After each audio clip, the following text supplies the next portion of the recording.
Bonjour and welcome to Paula's Pantry Post. Today is going to be a fun one. So, back in the day, like my generation and all the generations before me, when you got married, you went and registered for China. So you would go to the department store, or even probably about 10 or 20 years before I got married, you would go to the jewelry store and you would pick out your China.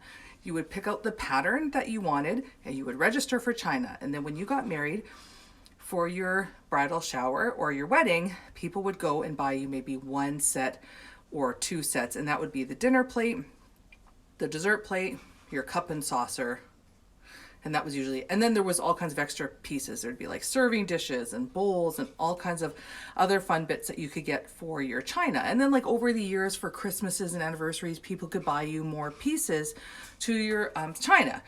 When I got married, in my youth, I got married at age 23 and I was like, I don't want China. I won't need China. I'm never going to use China. Lo and behold, I end up being like Miss Entertainer, love to do dinner parties. So anyway, my mom had China.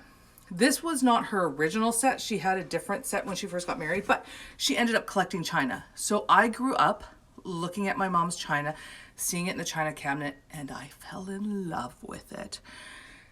Very, very sadly, of course, the bad part is my mom passed away last year, which is very sad, and we are all still grieving or processing that in one way or another. And when I was up in Thunder Bay this past weekend, I brought home her china.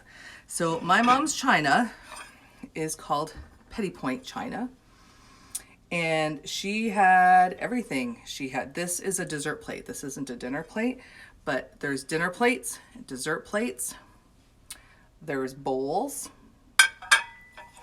and there's cups and saucers. There's also a coffee pot, a teapot, and a whole bunch of serving dishes, all with this pattern, which I absolutely love. And I feel so honored and blessed and fortunate that I get this, and I will use this lots and lots and lots, and then hopefully one day I'll pass this on to one of my children.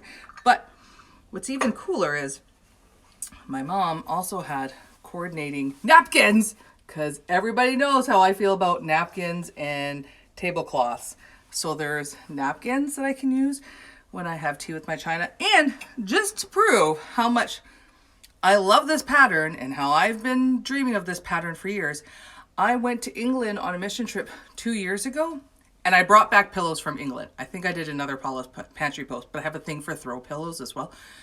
I brought back pillows from England. I literally shoved them in my suitcase to bring home. This is the pattern of the pillow I brought back from England. Look kind of familiar? Does this remind you of anything?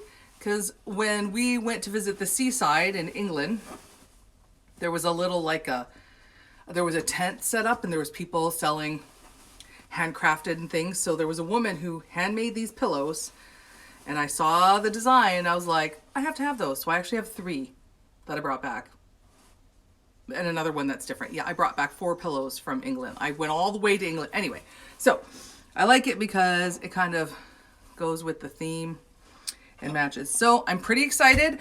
Over the next couple of days, I'll be unpacking my mom's china. It is Royal Albert bone china from England. And again, this is what people did. I mean, nowadays, it seems like people are registering for tools and things for their weddings and not so much china to have. You know, they want something that's maybe less breakable or whatnot, but I feel so lucky and blessed and excited. So coming up with some ideas of how I'm going to display this in the kitchen. So stay tuned. Have a great day. I guess I'll go have my tea in my cup.